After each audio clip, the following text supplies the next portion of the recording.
and welcome to another episode of Dad Can We Talk? I'm your host, Anthony Ray, and this is episode 57. I'm with my man, Uzzial. Yep, Uzzial, Halalyahu, how you? Yeah, man. Well, I'm good, bro. You know, I'm excited about this. I knew I was in that cutty too, though. Man, I've been paying attention to you for a while, man. So I just really wanted to get you on, and I want to hear your story, man. You know, because I look at you as a real one, and I definitely love to see you on the side that you on now, man. You know, I was surprised, you know, when I came across you. I was following you as Uzzial, but I didn't know it was you. And I ended up running into your interview with B High. Mm-hmm. And that's when I was like, wait a minute, I follow Uzzial. And I was like, dang, okay. It all made sense. So, man, I went and I checked out that Scriptures of Truth album, and bro, listen, so much real in there, man. It's every song, bro, nothing but truth. Yeah. But yeah, man, the way I like to do it on Dad Can We Talk? My thing is, and for all my people that don't know, man, this is he is formerly known as Slick Pulla, man. It was with Young Jeezy and USDA. So, man, my man has come over to the other side, and he is spitting real truth. And my man is living out the scriptures, man. Something that I'm very excited to see, man, and definitely respectful, man. But the way I like to start it, man, I like to ask, what was your relationship like with your dad growing up? I didn't have a relationship with my dad growing up, period. Yeah. And that one there, my closest thing to my dad was my cousin's dad. You know what I'm saying? My cousin's dad, my cousin Moss, his father, Percy. He was like a dad to me. I used to go, they stayed in Marietta, so in the summertime I would always go to Marietta and stay up there with them for a couple of months, and then we would go to Birmingham over the summer and visit my grandparents and stuff like that. You know what I'm saying? So let's go with that. I had to father, and then I was in the big brother, big sister program when I was young. So I had a couple of older guys. You know what I'm saying? I had two brothers. You know, so two good brothers at that time when I was growing up. I'm the only child. So they showed love. They showed me a lot. But as far as my personal relationship with my father, I don't have one. Yeah, that's real. That's real. So talk about some of those male role models that stepped up that you looked up to, man, because that's something that I think people miss sometimes, you know, like the importance of if you don't have a dad in the home, like how important it is to have other role models in your life. Talk about that, man. Well, you know, like with the big brothers I had, they showed me a lot. You know what I'm saying? One brought Scott. They went to Emory. He brought me out to his house. He introduced me to his grandparents when I was very young. He stayed in San Antonio. He was going to be a lawyer. Then I had another one, Reed Berkeley. He was about to be a sports agent. Matter of fact, something that was so crazy, man. I had got in trouble because he was from Cleveland. I had got in trouble. It was the NFL draft, and once that dude used to play for tight end for the Browns back in the day, he was supposed to be good, but he really wasn't good. His pops played well. I ain't gonna say talking about Kelly Winslow. Kelly Winslow. Kelly Winslow, yeah. Talking about Kelly Winslow. When he got drafted, he was up there with him. So I'm like, dog, I'm in Wright Street, and the dude who was my big brother from the Big Brothers Big Sisters program is on TV. What I'm watching in the day room, and it was just a crazy paradox. Like you here, he there, type of thing. And then I saw him at the airport when I was doing the music thing too, and we chopped it up. Yeah. But you know, I just about me being the only child, I've just been kind of like this. You know what I'm saying? I guess just I've learned a lot of stuff about life from mostly experience, but just from I guess from a little bit of this, a little bit of that. I never had anybody who just showed me everything for myself. Each experience I've been in my life, I use it for what I am today. You know what I'm saying? Yeah, that's real. That's real, man. That's real. So how I want you to talk about the first reaction you had when you first found out when you was about to be a dad. My first reaction was, ain't gonna be like my dad. Yeah. And that's my first reaction, just to make sure that I'm not like my daddy. Now this is the crazy thing. I'm not a perfect father.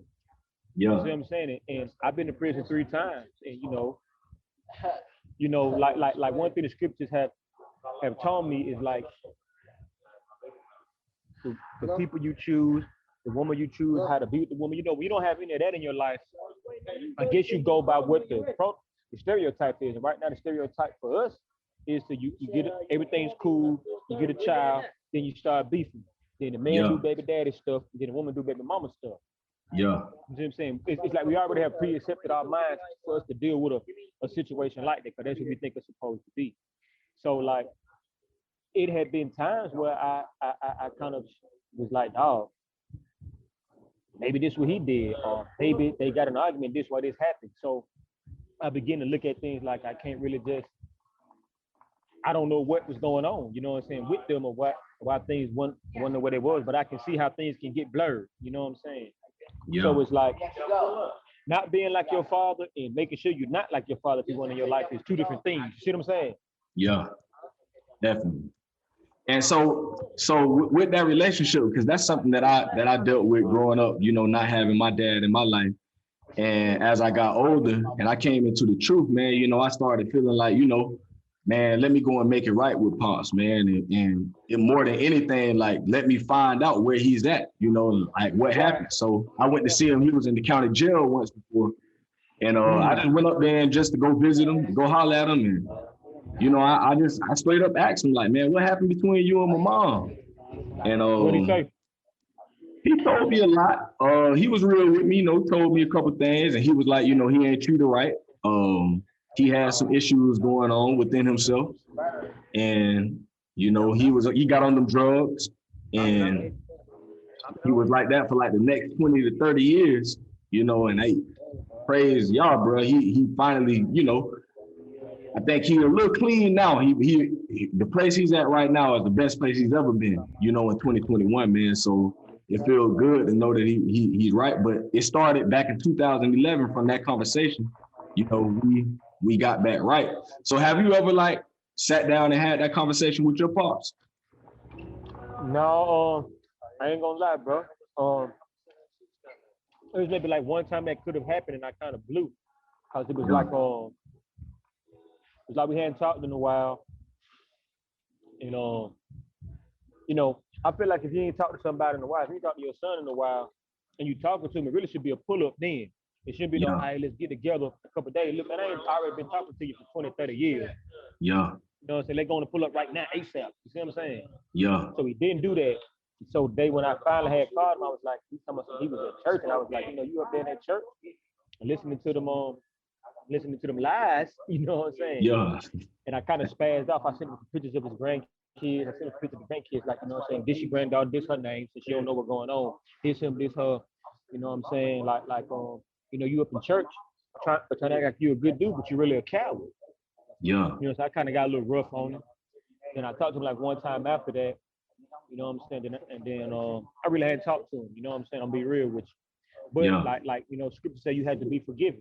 You know what I'm saying? Me talking about this is making me realize that, you know what I'm saying, from what you just said with your pops, that like, even though we see that he's not going to take the high road and do what needs to be done, I'm going to have to do it. You know what I'm saying? Yeah. And that's real. It's been people that told me, I shouldn't have done that. But I'm like, man, it was all worth it. That was 10 years ago. And now today, man, me and my pops talk at least 2 to 3 times a week now. Sometimes he just called me to check up on him. He up in Tennessee now. And I'm still down here in Gainesville, Florida. And, we just now, when we call each other, it's love, just sometimes, like he called me yesterday, just like, man, son, I was calling to check up on you, make sure everything was all right. And, and even if it's just that surface level, to me, it's worth it, because it's like, man, I mean, at the end of the day. Yeah, that counts for some. Yeah, straight up. That's real. That's real. But I commend you on that. You know what I'm saying? Because when I think back, I talked to him that day. I really talked to him like he was a dude in the street. You know what I'm saying? Yeah. Which wasn't cool. I was just hot though. You know what I'm saying? I was just hot. You know, I was mad.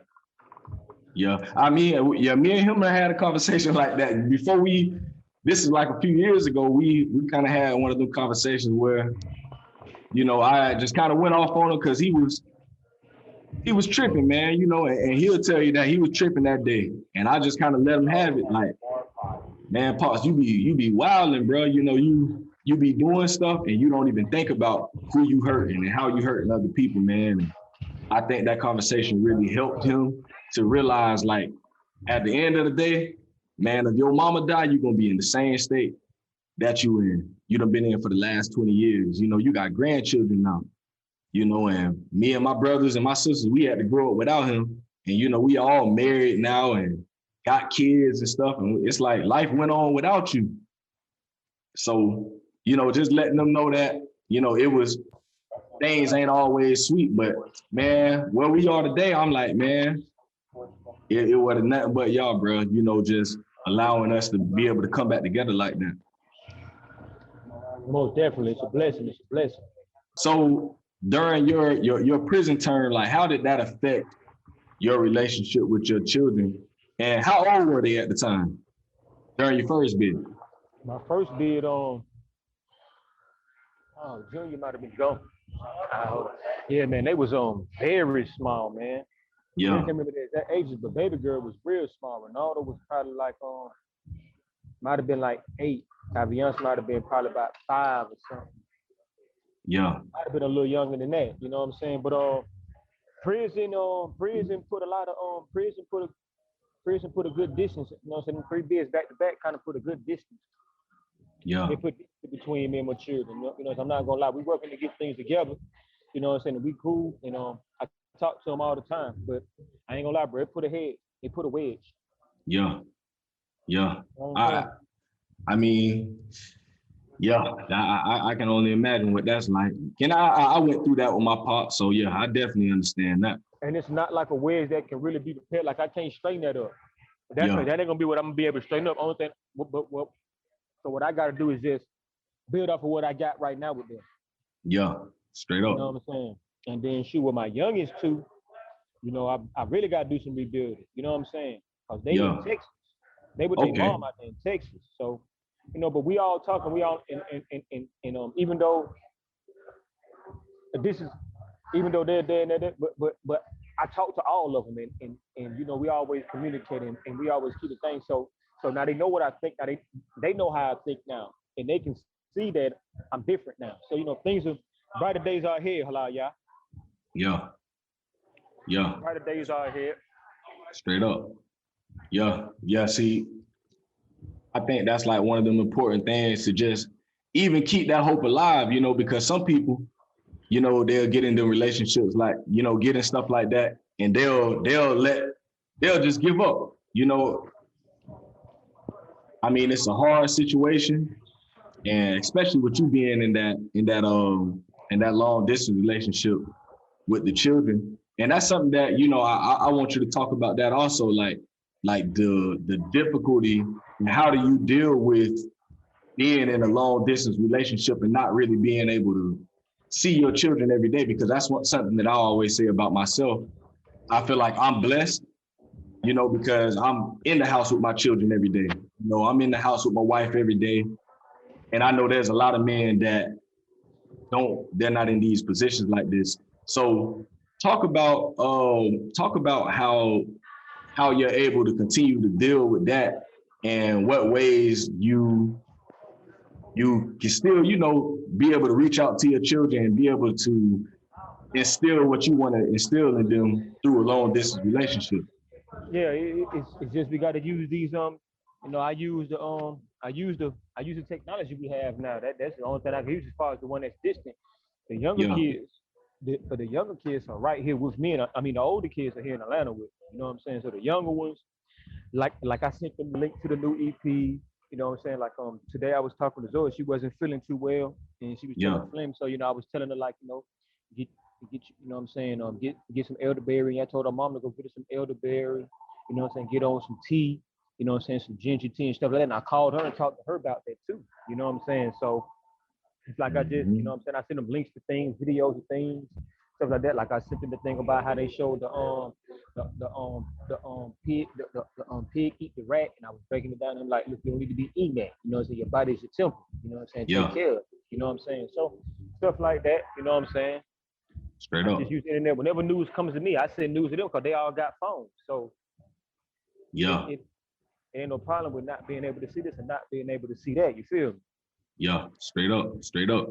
So as everybody know, you were in that rap game, man. You were out there in that industry. But what happened during your conversion? Like, what made you come over to this side? And when did you find out that we were Israel?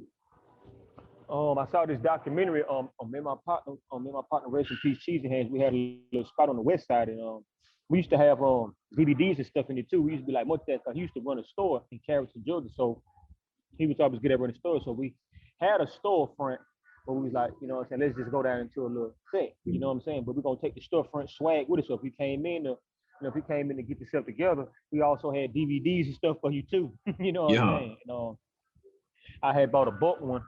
Looking for something? I ain't see no phone. Hold on.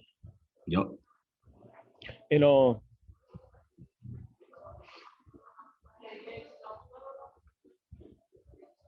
yeah, so I had bought a bunch of DVDs for the spot, and one of the DVDs was in the book of DVDs, it was a DVD called Hebrew or the so-called Negro. Yeah. That's when I saw that. That's when I knew. All right. Mm-hmm. Yes, sir. And then also, so then after that, unfortunately, I ended up getting in trouble with the prison again. Then it's like more information started coming. yeah, So what I was already kind of on, and then when I got in there, it went, you know what I'm saying? The crazy thing about it is like, I think the good and the bad is for y'all's will, because it's like I was purposely set aside to get this information. You know what I'm saying? yeah, So, yeah. yeah, but that's how I got everything. And then the last time it just went deeper. You know what I'm saying? And it's going deeper daily. You know what I'm saying? And out here in this world, you just you can see the prophecies unfolding. You can see what's unfolding in the scripture. We see it every day, all around every day unfolding all around. Straight up, man. Yeah, see, yeah, like I always get excited when I see cats like you, and it's another cat that was in the Christian hip hop, guy named what's his name? Eshawn Burgundy. Eshawn Burgundy was in the Christian hip hop, and he came out last year, and he was saying, he believed, we Israel. And so now he started making music like that, man, and spitting, bro. Like, man, that man be spitting. And it's like, I'm just now starting to come on to find the music. At first when I found, I was already listening to Eshawn, but when Eshawn switched over, and then I think I found, man, what's his name, man? He always be like, it's your favorite art. Yeah, Halalyahu, that's my guy. Yeah, man, yeah, boy, that's my boy right there. Yeah, Halalyahu, that's my guy, Urban Servants. Yeah. Urban Servants. Yeah. Man, like I just been looking at this music scene, man, and I was talking with someone one day, and the question was asked to me, who do I think should take the most blame in the music industry? And it was either the artists, or should it be the music executives? Like, who deserves the most of that blame?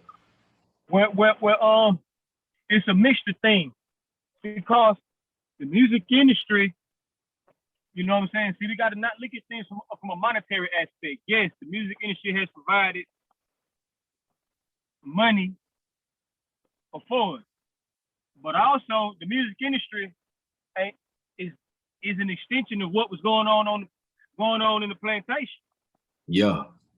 That's like when they was like, call such and make them dance a jig for the festival. You see what I'm saying? Mm-hmm. Then also the music exec, also when you start realizing who run these record companies, and you start realizing this, you start checking family history, and then you really see it gets deeper than that. Yeah. Then like the brother on Thoughts Camera Action, he sent the he got the video showing the music industry where you got owners in private prisons. They got friends as music execs, and they be saying stuff like, look, man, you know, we need that music. We need the music to be impressed out. We need music to influence somebody to do something stupid. Because if we done invested in these private prisons, we got to secure our investment. Meaning, we got to get people locked up. They don't do nothing but use the same war strategies on the masses as they used on different countries in war. And music and sound waves is one that they use. Yeah. Like, man, I've been riding around these streets since I've been home, right? And I might see some dudes listening to the music, right? Yeah. And they be having their headphones on, right? They be acting like, you know how we was young, you might see a dude just walking, talking to himself, kind of like acting, kind of throw it off. Yeah. That's how they be acting, but they got headphones on. They be having headphones on, they be walking like that, like Yeah. I don't know, it'd be crazy. You gotta see it. You ain't see that? Yeah, I done see it, bro. Yeah. Yeah. So Yeah. you know, it's crazy, man. It's really just like it's an even blame because we know what the adversary is gonna do. So we know that. So you know what I'm saying? They're doing what they gonna do. Yeah, straight up. Okay, so now the second situation is we gotta blame the streets, we gotta blame the people for a lot of this stuff because we standing by wickedness. Yeah. It's like we co-sign. It's like when somebody do something stupid, hey man, you know, I really can't say nothing because home got some money. So like, you know, dude go do some, you know what I'm saying, dude go do something fire, but then what? He ain't all the way wrong because he got some money. Mm-hmm.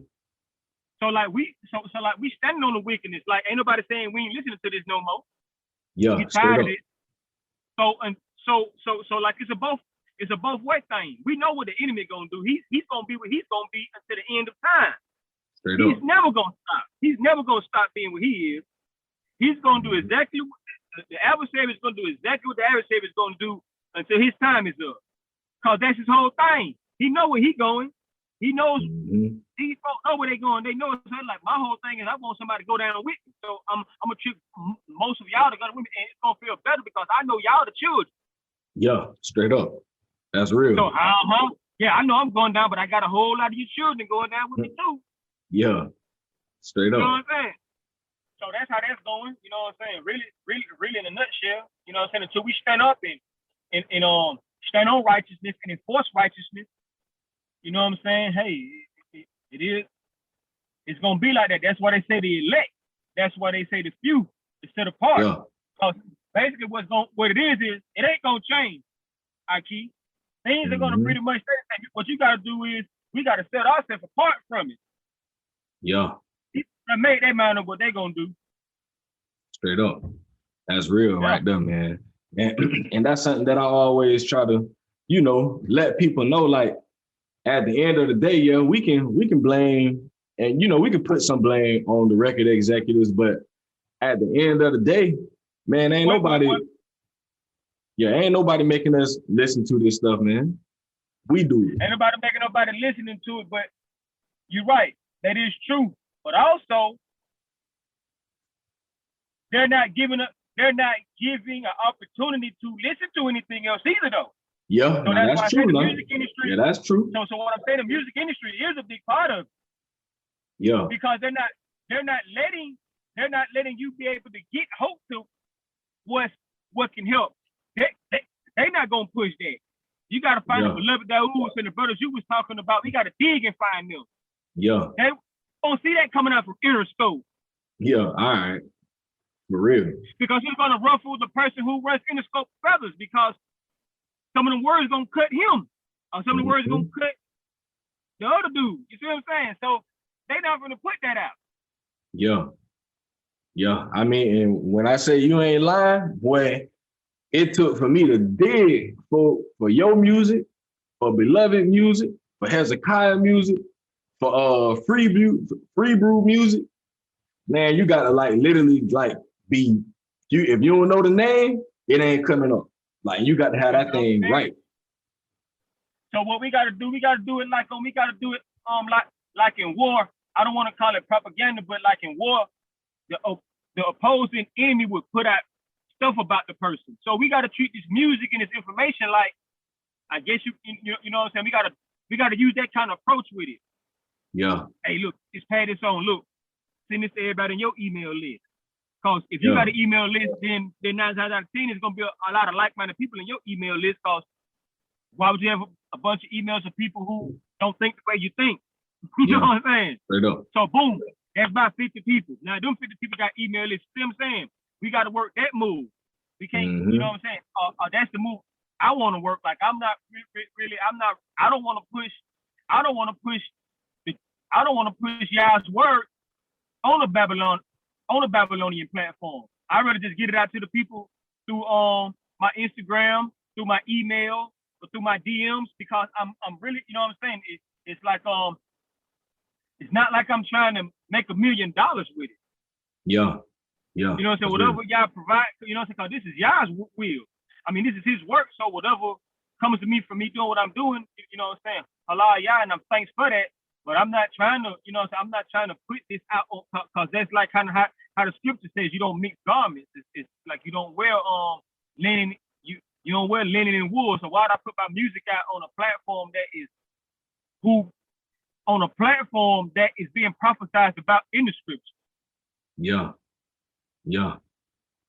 You see what I'm saying? Real. Yeah. Definitely, man. So if there was a young man out there right now that's aspiring to get into the music industry, man, what would you say to him? I tell him, everybody, go for your dreams or whatever, man. But study these record companies, study these people, and then make the decision if that's what you really want to do. Because you don't have to have a record deal to get your music out. Yeah, straight up. Because everything's digital now. Mm-hmm. You see what I'm saying? So you don't necessarily have to have a record deal to get you. Well, I'm gonna sign you a percentage of my music. You're gonna go put it on the same thing. You're gonna go put it on the same platform I can put it on. Mm-hmm. Straight up. That's real, man. So back to parenting, man. Like, what's one aspect of your parenting that you want to get better at?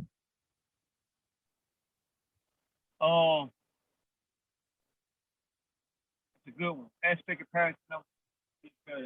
Yeah, so like the aspect I would like to work, work on is patience. Like they don't see me not being patient, but it'd be like certain scenarios I'd be and stuff, and I'd be kind of getting,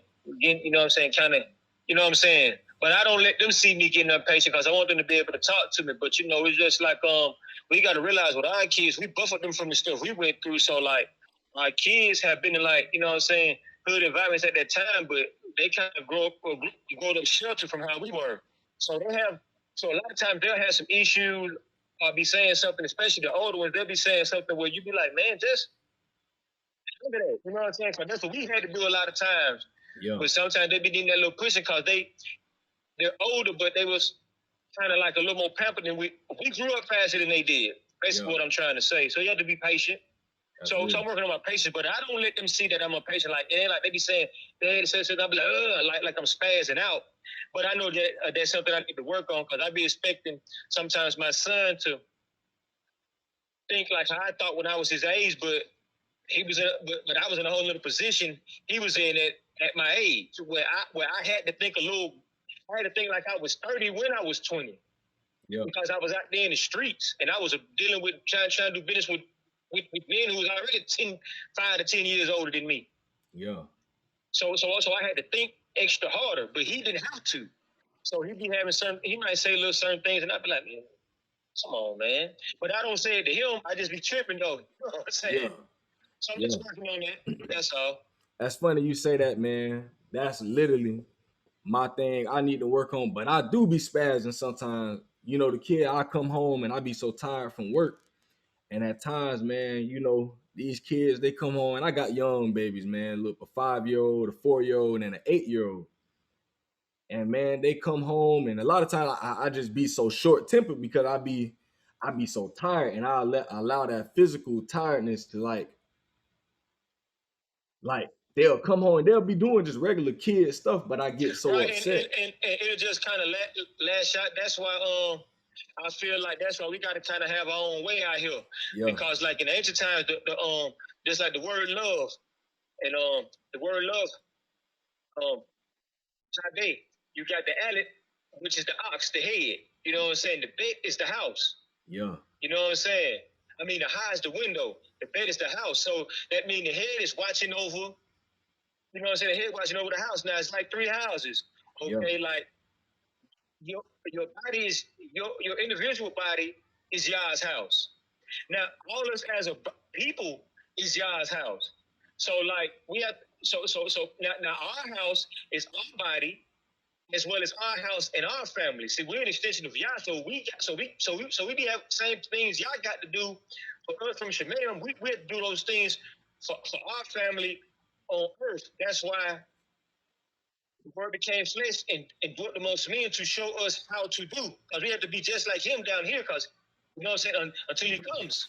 Yeah, so that's real. Meaning a lot of times our ancestors had jobs where they was around the family all day long because they had to watch over the house. They had to know what's going on. So we get these jobs and we be away. You see what I'm saying? Yeah. And then we get frustrated. So that's why entrepreneurship and us helping each other get endeavors off is big, because once you don't have to go on a plantation as much as you normally do, then now you got time to be at home and be happy, be laughing, and be kicking it. All right, for real.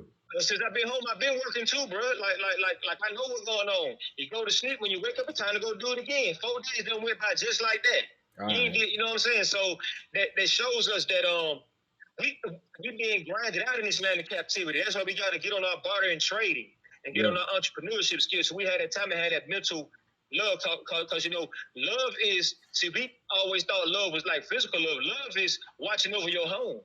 That's real. Your home is your body. Your home is your family. Mm-hmm. That's love. Watching over them, making sure everything's straight. That's love. Yeah. No, that's real, man, and that's something that, you know, I'm definitely working toward, man. You know, I'm in school right now and just trying to set something up for myself, man. Like to do something different, because especially the fact I work in the warehouses, man. The warehouses ain't nothing to play with, and you know, just trying to get myself out of that, because I just like to be honest with myself, and I can say, man, I be so short tempered with my children, and it's like, y'all be speaking to me, you know, just letting me know, like, you tripping right now, bro. You know, that ain't them. They ain't, like, sometimes they be tripping, but most of the time it be me, and I be more upset with myself and things that I got going on than I be upset with them. Right. And that be things probably what our fathers was going through. They probably was stressing and chose to do this or chose to do that. You know what I'm saying? So that also kind of bring back into perspective, like, you know what I'm saying, what we was talking about earlier. Yeah, so you know what I'm saying? It's just like you know, we gotta bridle the tongue a lot, man. You know what I'm saying? You know, so that's when you pull them into the huddle. That's when you be like, come on, y'all, come on. Yeah. And then shit. Let me sit down and let me read you something. Read them a story of Gideon. They be like, whoa. Yeah. You know, and be like, yeah, this your uncle, get on. Yeah. You know what I'm saying? Check out what he did. Then they be like, wow. You know what I'm saying? You gotta use when they little like that, you can take them where you want to take them mentally, cause you be like, shut up. Yeah. Secret in this book.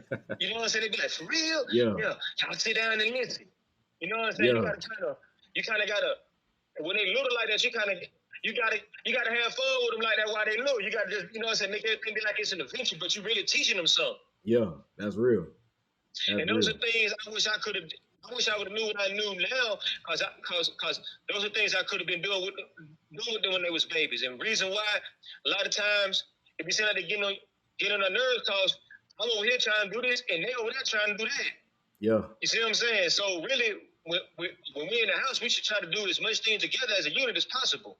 Of course, you're gonna be getting on my nerves if I'm over here trying to do something like this. And now, if I'm gonna give y'all this little time together, then I kind of go to bed. You see what I'm saying? Yeah. We just gotta work on that kind of stuff. That's all. That's real. That's definitely something I'm gonna take, man. I'm gonna conquer that thing, man. I ain't gonna let. That's something I'm gonna be working on. We know you're gonna conquer that, cause them your seeds. You know what I'm saying? So you know you're gonna conquer that. That's that light work, Jake. You know what I'm saying? Straight up. That's gonna be already Mando. You know what I'm saying? Yeah, straight up, man. So it's my last question, man. If you could get an 18-year-old Slick you know, knowing everything you know now, like you just said, man, if you ran into that 18-year-old Slick right now, what would you say if you just had to get that man one piece of advice? What would you say to that young man? Don't make that decision you think about thinking. And then I would have gave him the scripts. Yeah. See, when I hit that age, I made a decision like I knew that school really wasn't gonna be the thing for me. So when I graduated from high school, he said, well, time to get out here. Like that's the decision I made. Yeah. I went to Art Institute for maybe like 2 months. I'm going to Art Institute for video production, and I'm taking math still. Yeah. I didn't want to come take video production. Mm-hmm. Oh, this ain't what's happening. I feel like I'm in high school still. Mm-hmm. Don't worry about it. Take that little loan. Yeah. That's one of the worst decisions I made in my life. Yeah. That's real. Yep. That's real, man. Man, listen, bro, man. I really, really, really appreciate your time, man. You know, setting aside some time for me, man, to chop it up. You know, like I look up to cats like you know, that I know that's been out there, man, and you know, has been able to come out of that stuff, man. You know, I know that it's a dirty game, and a lot of people don't make it out like that. So to know that you made it out and you still standing strong today, man, and still doing what you doing, man, and man, it's just an honor to even be able to sit and talk with you, bro, and really just be able to tap into your mind, man, and really see what you just to understand your side of fatherhood, man, because that's what I like to do on this podcast, man. You know, I always like this, man. I like this too. And send me your email. Yeah. So I can send you some exclusive tunes. And man, just keep me posted on everything, man. Keep me posted on everything. What you got my numbers, man. Just call me anytime, bro. We just chop it up, man. You know what I'm saying? You know, we scattered. So you know, we got it, you know what I'm saying? To be able to chop it up with like-minded brothers is good, you know what I'm saying? Because you can feel like someone one day and now I miss my hit, you know, to give you a call and make you feel you know what I'm saying, 100% better. So it's just a vice versa thing. Yeah, straight up, man. Appreciate your time, man. Oh yeah, man. I'm gonna send that shirt out to you tomorrow. I appreciate it. I'm gonna text you that when I get to the house. All right. Well, for all my listeners out there, man, y'all, it's been real. It's been episode 57. It's Dad Can We Talk? We out of here, man. Peace. Peace. Shalom. Yes, sir. Peace.